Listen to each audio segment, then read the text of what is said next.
My mate's adoptive sister asked me to go for a walk in the mountain forest, and we encountered a sudden flash flood. My mate Nathan, the alpha of Snow Peak Pack, rushed to save us. But because we were both trapped on a breaking tree branch above the raging flood, he could only save one person at a time. To save his physically weak adoptive sister, my mate abandoned me, his Luna, who was 5 months pregnant. I begged him desperately to save me. He watched as the flood waters dragged me under. Sarah has always been weak since childhood. If we leave her here, she'll die. Your wolf is strong enough to swim, but Sarah can't swim. But after my death, he went mad. My mate's adoptive sister asked me to go for a walk in the mountain forest, and we encountered a sudden flash flood. My mate Nathan, the alpha of Snow Peak Pack, rushed to save us. But because we were both trapped on a breaking tree branch above the raging flood, he could only save one person at a time. To save his physically weak adoptive sister, my mate abandoned me, his Luna, who was 5 months pregnant.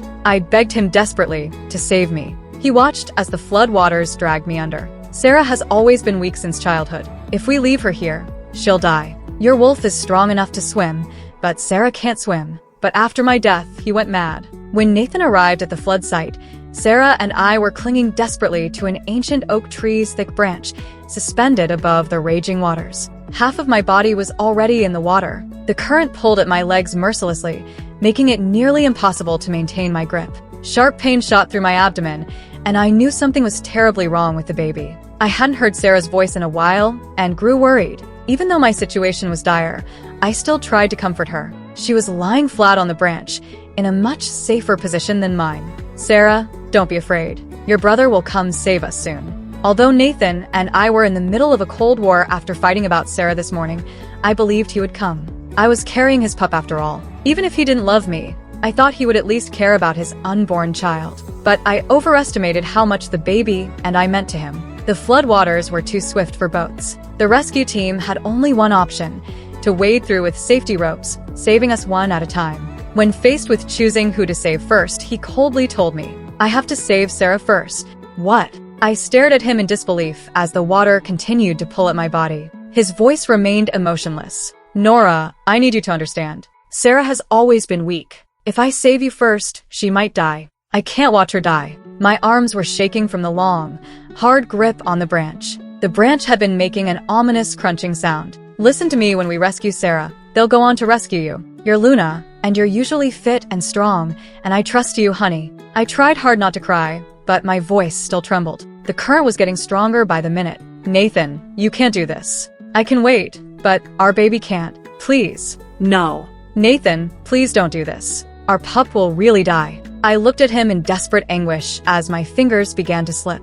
"Nora, if you lose the pup, consider it payback to Sarah. You caused her to lose her pup before, so now you can repay that debt. Besides, whether that pup is even mine, you know very well. I'll just pretend that bastard never existed." The coldness in his voice made my whole body shake. I tried to explain through chattering teeth. How could this baby not be yours? Back then I didn't. But before I could finish, my numb fingers finally lost their grip. The raging waters pulled me under instantly. The current tossed me like a rag doll. Water filled my lungs as I desperately tried to surface. In my panic, I could feel my pup's distress through our bond. The murky waters spun me around until I lost all sense of direction. My lungs burned for air. The last thing I saw through the churning water was Nathan pulling Sarah to safety, not even looking in my direction. My heart froze like ice as consciousness faded. I had loved him for 7 years, and with our unborn pup, but still meant less to him than Sarah. He even claimed the baby wasn't his just to justify saving Sarah first.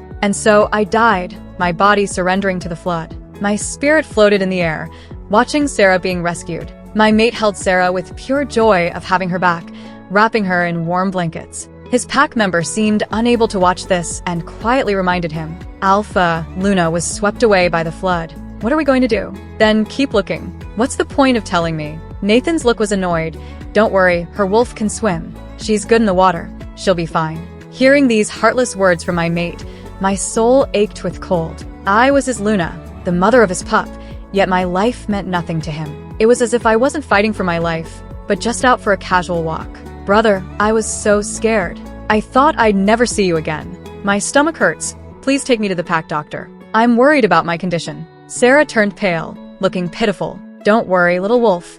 I'll take you to see the doctor right away." Just like that, He carried Sarah away. He left so decisively, not even glancing back once at the waters where his missing Luna had disappeared. At that moment, I felt a strange relief in being dead. If I were still alive, how could I face this betrayal?